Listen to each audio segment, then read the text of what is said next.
Imagine, t'as acheté cette maison 78 000 €. T'es content parce qu'elle fait quand même 131 mètres carrés, elle est en plein centre-ville, t'as même des façades et une toiture en état assez correct, mais bon, tu t'en doutes, pour 78 000 €, t'as pas un palace, c'est plutôt le contraire même. Tu constates que l'ancienne propriétaire écrivait sur les murs, qu'il y a même des trous dans certains murs qui donnent sur l'extérieur, que la salle de bain ressemble à ça, et qu'il y a carrément plus de sol dans certains endroits de la maison. Par exemple dans ta cuisine, ici.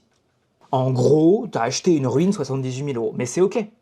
Dans tous les cas, même si t'as aucune connaissance en travaux, toi, ton objectif, c'est de la rénover. Mais cette terre que t'as au sol dans ta cuisine, t'as pas envie de garder ça comme ça. C'est pas top. Donc, tu commences ton plus gros chantier de la rénovation, et tu te dis, je vais couler une dalle. Parce que, pourquoi pas. Plein de gens en commentaire de tes vidéos te disent, ne le fais pas, ne le fais pas, ne le fais surtout pas. Mais tu te dis que ça va quand même bien se passer, tu programmes l'intervention de la toupie, tu prépares tout, tu creuses, tu fais un hérisson, tu nettoies les voûtes de ta cave pour poser la dalle au-dessus, et tu rebouches même les trous qui existaient dans cette voûte.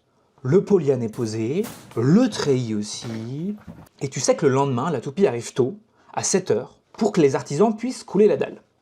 Tu te couches quand même tard la veille, tu galères à te réveiller, mais tu t'équipes pour le chantier. Et t'accueilles les artisans qui sont là en avance pour faire les derniers préparatifs. Tu te dis, bon, dans 4 heures, j'ai une dalle à la place de ce truc sur lequel c'est super dur de marcher sans se faire une cheville, et tu vois le camion toupie arriver et puis se garer.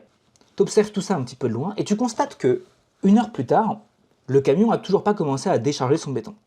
Bon, après tout, t'es pas expert, tu sais pas comment ça se passe. Tu discutes avec le conducteur et l'artisan, tu constates que le conducteur ne veut pas décharger parce qu'il veut pas monter sur le trottoir et qu'il empiète trop sur la route. Tu l'entends dire qu'il le fera pas sans autorisation de la mairie. Donc, tu laisses l'artisan appeler la mairie, qui lui dit, bah, il n'y a pas besoin d'autorisation pour ça en fait, mais le conducteur ne veut toujours pas décharger sans une autorisation écrite. Et tu vois le camion repartir, et t'as toujours pas de dalle. Ça fait 3 semaines que tu la prépares. Bravo, tu viens de découvrir avec moi la réalité de la rénovation. Et j'ai comme l'impression qu'on n'en est pas encore sorti de la rénovation de cette ruine.